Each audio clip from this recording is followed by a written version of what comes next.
অনেক দিন পরে বিয়ের দাওয়াত পেয়েছি, আর বিয়ের দাওয়াত পেয়ে এক সপ্তাহ আগে চলে যাচ্ছি গ্রামের বাড়িতে। বাড়িতে বিয়ের আয়োজন চলতেছে, আর আমরা এখানে থাকলে কেমন হয় বলেন তো। আসসালামু আলাইকুম বন্ধুরা, সবাই কেমন আছেন? আশা করি সবাই ভালো আছেন। আলহামদুলিল্লাহ, আমরাও অনেক অনেক ভালো আছি।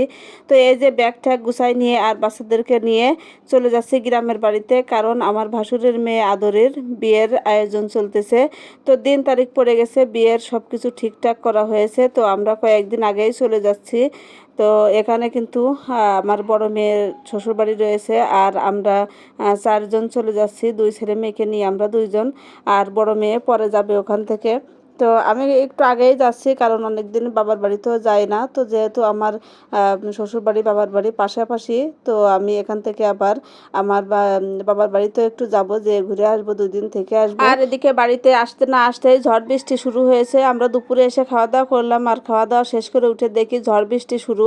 ওদিকে আমাকে গাছের আম পেকে গেছে, তো অনেক আগেই পেকেছে। আর এই যে যখন ঝড় বৃষ্টি হয় তখন গাছের আমগুলো পড়ে যায়, আর আমরা অনেক দিন বাড়িতে আসি না। তো আজকে এরকম বাতাস হচ্ছে, ঝড় মানে ঝড়ের মতো বাতাস হচ্ছে।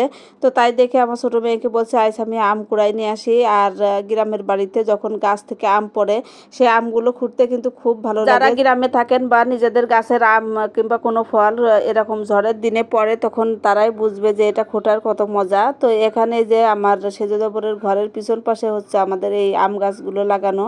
তো এখানে দেখেন আম পড়ে আছে, এই যে অনেকগুলো আম হয়েছিল, তো পড়ে পড়ে আসলে কমে গেছে, কারণ এর ভিতর আমরা আসতে পারিনি। আর দেখেন কতটা ঝড় বাতাস হচ্ছে, চারিপাশ অন্ধকার হয়ে আসতেছে। তো সামিয়া আর আমি দুইজনে মিলে আম খুঁড়তেছি। সামিয়া তো খুব আনন্দ পাচ্ছিল, গ্রামে এসে নিজেদের গাছ থেকে আম খোঁটার আনন্দই আলাদা।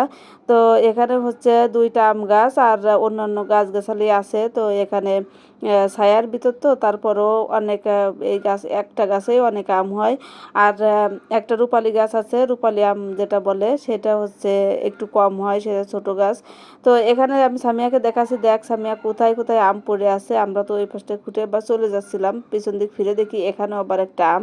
তো সামিয়াকে ডেকে দেখায়ে আমি আমটা নিলাম। নিয়ে আবার ভয়ও লাগতেছে, কারণ বিদ্যুৎ চমকালে আমার কিন্তু অনেক ভয় লাগে। তো সামিয়াকে বলছি, তাড়াতাড়ি চল, ওই পাশে চলে যায়, বিদ্যুৎ চমকাবে। আর বারান্দায় এসে দেখি এই যে আমগুলো রাখেছি, এখানে 6-7টা আম পেয়েছি, আরও আছে 2টা ওই পাশে নিয়ে গেছে। তো এইভাবে কিন্তু বাড়িতে থাকলে আম খোঁটা যায়। আর দেখেন আমার বাড়ির অবস্থা, বাড়িতে না থাকলে যা হয়। আর আমাদের সবার ঘর বাড়ি কিন্তু আলাদা আলাদা করে করা। আর আমি ফেসবুক থেকে প্রথম পেমেন্ট পাবার পর ননদা জায়েদের জন্য যে কাপড় চোপড় কিনেছিলাম, সেগুলো এবার নিয়ে আসলাম, কারণ এর ভিতর আমি আর গ্রামে আসিনি। তো সবাই বসে বসে দেখতেছিল আমার বারান্দায়, আর হচ্ছে গ্রামে এসে পড়লাম। তো বিয়ের আয়োজনও বাড়িতে চলতেছে।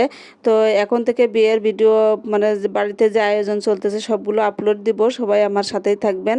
আর আমার ভিডিওগুলো যদি আপনাদের কাছে ভালো লেগে থাকে, তাহলে ফলো দিয়ে আমার পাশে থাকবেন। আর ইউটিউব থেকে দেখলে অবশ্যই সাবস্ক্রাইব করে পাশে থাকবেন। সবাইকে ভিডিওটি দেখার জন্য ধন্যবাদ। সবাই ভালো থাকবেন। আল্লাহ হাফেজ।